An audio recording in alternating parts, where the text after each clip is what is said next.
भी पहुँचे हैं यहाँ पे, 40 मजदूर फंसे हुए हैं। जय हिंद, जय उत्तराखंड। सर, हम Vande Mataram training education foundation से कैंप कमांडर पूर्व सैनिक नायक राजेश सेमाल हूँ, जो यहाँ पे समस्त उत्तराखंड के जो दूर दुर्गम क्षेत्र के गरीब निराश्रित और शहीद परिवारजनों के जो बच्चे हैं उनको निःशुल्क शारीरिक प्रशिक्षण देता हूँ। इस प्रशिक्षण का जो मुख्य जो उद्देश्य है वो यही है कि जो अपने उत्तराखंड देश प्रदेश के अंदर कोई भी इस प्रकार की घटना या इस प्रकार का कोई भी चीज़ सामने आती है तो उसके लिए इन बच्चों को तैयार किया जाता है।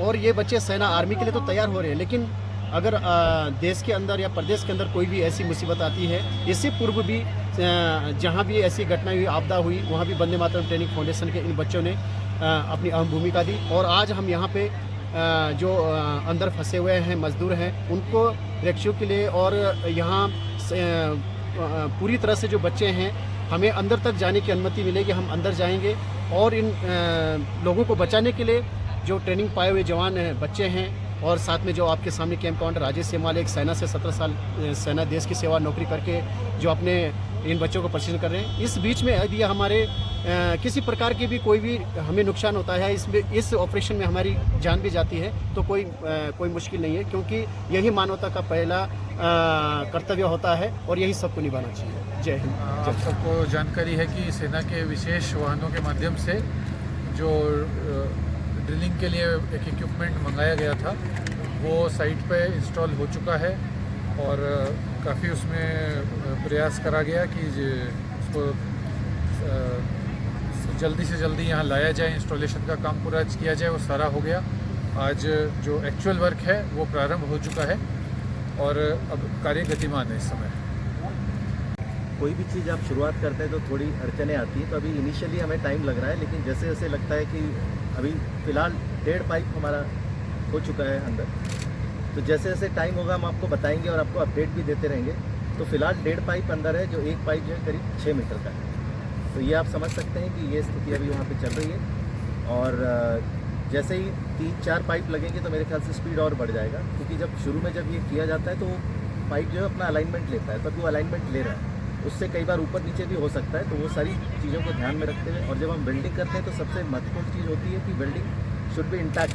कहीं ऐसा ना हो कि हमने मान लीजिए 6 आपने पाइप डाल दी और बीच में से टूट गया, तो वो हम इंश्योर कर रहे हैं। तो इनिशियली वो थोड़ा हिकअप से तो सॉर्टेड आउट हो गया, वो चल रहा है हमारा। तो एक पाइप को जाने में कितना समय लग रहा है सर? देखिए, आइडियली जो मैंने आपको कल भी बताया था कि जो हमारा रेट है वो करीब खोदने का जो रेट है 5 मीटर प्रति घंटा है, लेकिन जो सिचुएशन अभी मैं देख रहा हूँ तो 2 से 3 मीटर प्रति घंटा हो सकती है। और तो वही आप समझ लीजिए पाइप अगर 6 मीटर का है तो कितना समय लगेगा, तो इस तरह से उसकी।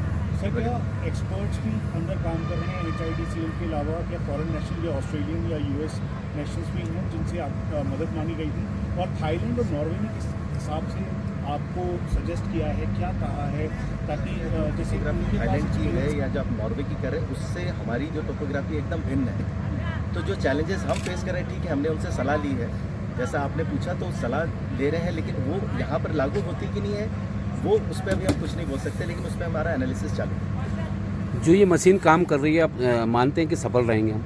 देखिए, दुनिया की best machine, best technology machine, American auger इसका नाम है, ये हमने यहाँ पे लगा रखा है। तो हमें उम्मीद है कि ये काम करेगी और अच्छे से, अभी तक तो अच्छे से काम करी, और साइड बाय साइड हम इसकी रिडंडेंसी पैदा करने के लिए एक और मशीन की कोशिश कर रहे हैं कि वो भी साइड बाय साइड यहाँ पर आ जाए, ताकि काम जो है बिना विलम्ब के और बिना रुकावट के हमारा चल रहा है। जो खाने के पाइप थे वो ऑलरेडी उसी सिस्टम से चल रहे हैं या उसमें भी कुछ आप बदलाव कर रहे हैं सर? देखिए, खाने और संपर्क के बारे में मैं चाहूँगा DM साहब बताएं कि उड़ीसा से संपर्क लगातार बढ़िया, पहले 40 मीटर ही था, अभी 60-70 हो गया, या ऐसी अफवाह है या कुछ ऐसा हुआ? वो अफवाह नहीं है, जो आपने सुना बिल्कुल सही बात सुनी है, लेकिन अभी एक लेवल के बाद जिसको हम कहते हैं इक्विलिब्रियम आ जाता है, तो हम ये सब मान के चल रहे कि इक्विलिब्रियम आ गया है, और जो हमारा फेस होता है वहाँ पर आके ये रुक जाता है, तो फेस तक आके रुका हुआ, और उसको हमने इंटैक्ट करने के लिए वहाँ पर जो भी मेजर्स हो सकते हैं वो सब किया है। उसके अंदर में हमने मक्की की बोरियाँ लगा दी है, तो अब उससे ज़्यादा आगे आने की जो मशीन प्रोबेबली संभावना भाई, वो इक्विपमेंट्स भी है हैवी मशीनरी का, तो वो कितनी डिस्टेंस पे कुछ आइडिया है सर? वो थोड़ा हमने पीछे लगा रखा है, क्योंकि अब मशीन अभी हमारी लाइफ लाइन है, हम नहीं चाहते हैं कि अगर वो मलबा गिरे भी, जैसे आप सोच रहे हैं कि गिर सकता है, तो वो उसके ऊपर नहीं है, 2 पाइप लग के सर इसमें कितना टाइम मतलब यहाँ लगा? से वहाँ तक निकलने की वो जितने जल्दी हम चाहते हैं उतना अब कल शाम या ये मैं कुछ भी नहीं बताना चाहता।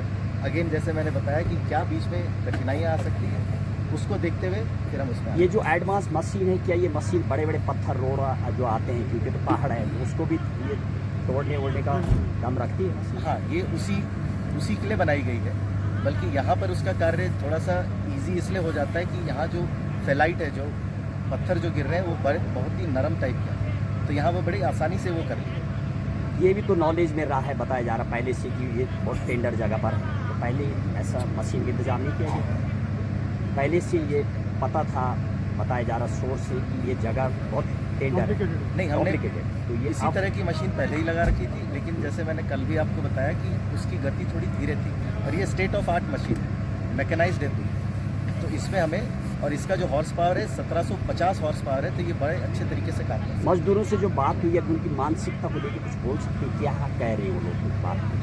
मजदूरों से जो बात है तो उनसे मैंने व्यक्तिगत रूप से भी पूछा है, उन्होंने संतुष्टि जाहिर की है कि उनके श्रमिक कुशल हैं और यही पुष्टि कंपनी के अधिकारियों द्वारा भी की गई है और वो संपर्क में है और प्रशासन ने भी यह भरोसा दिलाया है कि अगर उनको किसी भी अन्य सामग्री जो जिला प्रशासन की तरफ से उपलब्ध कराई जा सकती है, यदि कोई भी मांग NHIDCL द्वारा की जाएगी तो उसको हम तुरंत उसकी आपूर्ति भी सुनिश्चित करेंगे। सर 2 पाइप ड्रिल है, उसके लिए हमारे पास NDRF SDRF के साथ भी है, प्लस हमने प्रोफेशनल्स जो ये खुदाई कर रहे हैं उनके खुद के लोग हैं जो हमारे साथ मौजूद हैं, तो वो ऑलरेडी है। और कोई भी इस तरह का जब कार्य होता है तो ऑब्वियसली पहले हम एक बार उसका रेकी कर लेते हैं, पूरा रन थ्रू करते हैं, वो हम करेंगे तभी इंश्योर करेंगे कि वो बाहर आए। जो व्यक्ति निकालेंगे आप क्या मीडिया के सामने उनसे कुछ संवाद होगा या केवल सीधा एम्बुलेंस से हॉस्पिटल जाएंगे? ये उनकी परिस्थितियों को देखते हुए क्या निर्णय कहना चाहेंगे इसको लेकर के कि कितने जल्दी मजदूर निकाल लिए जाएंगे? हाँ, मैं सत्यनारायण आचार्य गवर्नमेंट ऑफ उड़ीसा से आया हूँ, district labour officer. My government has state deputed me to see the peoples, Oriya peoples standard here. सब अच्छे हैं, यहाँ काम तो बहुत अच्छा चल रहा है, आशा करते हैं बहुत जल्दी निकल जाएंगे। मैंने बात भी किया है लोगों से, उनको कोई परेशानी नहीं है, मानसिक हालात पूरा ठीक है, खाना पीना पहुँच रहा है और सब मस्त है। ये जो ऑगर मशीन जो काम कर रही है सर, किस तरह की है? मैम देखिए, ये टेक्निकल बात है, हम तो बता नहीं सकते। हम लोगों से बात किए, उनका मनोबल की बात, वो सब अच्छे हैं, they are morally fit. So did you talk them? Yes, So how they they feel feel good. inside? They feel good. They don't have any problem at all. They are satisfied with the administration support. They have food, they have oxygen, they have medicine, all these things. मैंने उनको categorically पूछा जी। है, कुछ परेशानी है, उन्होंने मना किया और बहुत संतुष्ट हैं अंदर। तो मैंने उनको आश्वासन दिया है, जब निकलेंगे बहुत जल्दी ही निकलेंगे, जो टेक्निकल टीम कह रही है, उसके बाद हम उनको लेके जाएंगे। अंदर कौन है और क्या स्थिति मान रहे हैं आप, क्योंकि काफ़ी दिन आपको भी हो गए हैं? मेरा नाम श्री महाराज सिंह नेगी है और जो टनल में फंसे हुए मेरे छोटा भाई है श्री कमल सिंह नेगी, और हमको यहाँ पर तकरीबन 4-5 दिन का समय हो गया। तो अभी जो कल रात को दिल्ली से मशीन आई थी, अभी उसे काफ़ी उम्मीद जताया जा रही कि कल सुबह ये मशीनरी वाला काम है तो एकदम तो नहीं हो पाएगा, लेकिन थोड़ा समय वक्त तो लगेगा, लेकिन पूरी उम्मीद है कि कल सुबह या दिन तक वो लोग बाहर निकल जाएंगे। अच्छा, आप लोगों की बात भी हुई कि कैसी स्थिति में हों लोग, ठीक हैं क्या? हाँ ठीक है, उनके लिए मतलब यहाँ से मैंने बात की थी खाने के बारे में, पानी के बारे में, ऑक्सीजन के बारे में, मेडिसिन के बारे में, तो सेटिस्फाइड है मतलब। चलो, अब उम्मीद है कि जल्दी निकल जाएंगे बाहर। कांग्रेस नेतृत्व उत्तराखंड श्री करण महाराज जी के नेतृत्व में एक कमेटी का गठन किया गया और जो हादसा यहाँ पे हुआ है टनल पे सिलक्यारा और बड़कोट की जो सुरंग बन रही है, और उसका जब निरीक्षण करने वहाँ पे गई हमारी टीम मंत्री प्रसाद जी नेतृत्व में, साथ में जिला अध्यक्ष थे, महिला कांग्रेस के अध्यक्ष थी, ब्लॉक और नगर कांग्रेस कमेटी के अध्यक्ष थे। तो जिस तरह से 4 दिन बीत गए थे और जो रेस्क्यू का एक इन्वायरमेंट होना था वहाँ पे, वो वहाँ पे हमको नहीं दिखाई दिया। वहाँ पे VIP ट्रीटमेंट ज़्यादा हो रहा है। कल यहाँ की सांसद वहाँ आई थी तो उनको बिल्कुल जहाँ पे सुरंग बंद हो रखी है वहाँ तक ले जाया जा रहा है, और उसी बीच वहाँ पे मजदूरों का विरोध हुआ। तो मैं ये कहना चाहता हूँ, जो कांग्रेस ने वहाँ पे खामियां पाई हैं, सरकार लगातार मीडिया चैनल में कह रही है कि राहत कार्य बहुत तेज़ी पे हो रहा है, जबकि ऐसा नहीं है। वहाँ पे जो NDRF आ रखी है, SDRF आ रखी है, NSDIL की टीम आ रखी है, तो जो नेशनल एजेंसियां हैं और जो स्टेट की एजेंसियां हैं उनका वहाँ पे कोऑर्डिनेशन नहीं बन पा रहा है, जो सबसे बड़ी दिक्कत है। आज सुनने में आया कि वहाँ पे सेना ने अपने पास राहत कार्य का जिम्मा संभाल दिया है। अगर यही सेना वहाँ पे 4 दिन पहले मामला संभाल देती तो आज शायद स्थिति कुछ और होती।